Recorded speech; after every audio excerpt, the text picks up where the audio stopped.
C'est un grand moment de handball, un des moments qui nous avait tant manqué durant cette longue période si particulière, si singulière.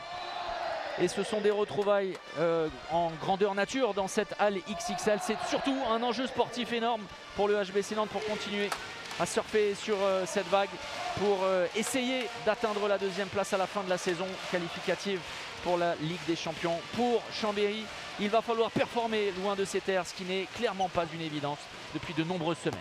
Encore que. Oui, mais surtout qu'ils peuvent prendre les informations. Et il a forcé la porte. Le verrou et le premier but dans cette rencontre est inscrit par Aymeric Min. 1-0 en faveur de Nantes. Sur la première possibilité, Aymeric Min a joué le duel, une simple feinte de passe pour que les défenseurs perdent de vue le demi-centre nantais. Oui, et alors vous parlez de l'ancien Crestolien, l'ancien Chambérien aussi. Il joue contre son ancien club. Bien sûr. Celui qui l'a fait vraiment se montrer au plus haut niveau. Remarquable. Il est en grande forme, hein. On l'a vu ces derniers temps, notamment dans le match remporté par les Nantais au Parnasse à Nîmes.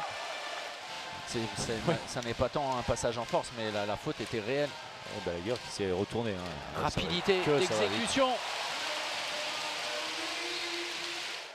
Mais parce que c'est déséquilibrant quoi qu'il arrive, hein, même si Barbascas n'est pas encore disqualifié, on ne lui souhaite pas d'ailleurs, oui, ce n'est pas la question. Vous le dites souvent, François-Xavier, il ne pourra plus intervenir. Mais non, bien sûr. Et puis on n'est pas à 5 minutes du terme de la partie, hein. On n'est même pas à 5 minutes du terme de la première période, imaginez. C'est intervenu à la 13e minute. Oui, très rapidement. Et Kélo Traoré, c'est également un numéro 2, remarquable, un numéro 2. Et Hugo Brouzet, bien, bravo. Ça passe malgré la double infériorité numérique chambérienne, une fois encore.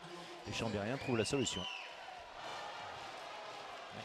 Plus emprunté les Nantais avec Jean-Loup Faustin en joueur avancé.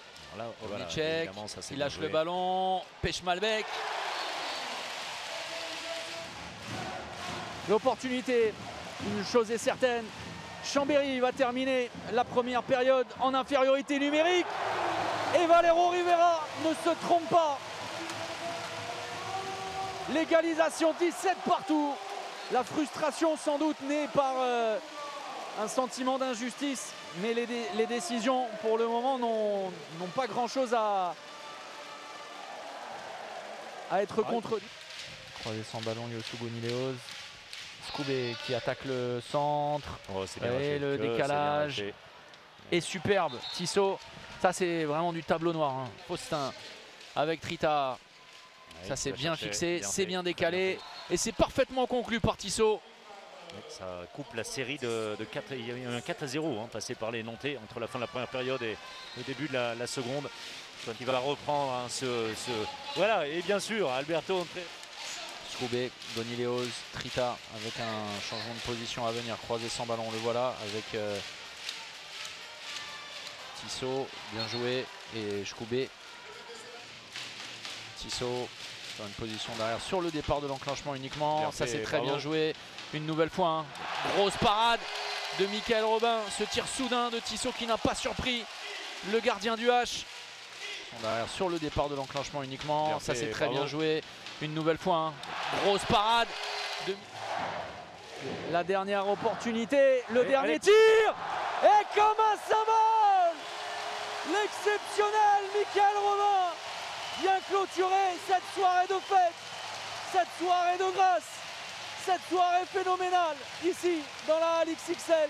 La prestation des Nantais a été à la hauteur du nom de cette enceinte et de cet écrin. Victoire 38-29 des Nantais qui consolident leur deuxième place sur le podium.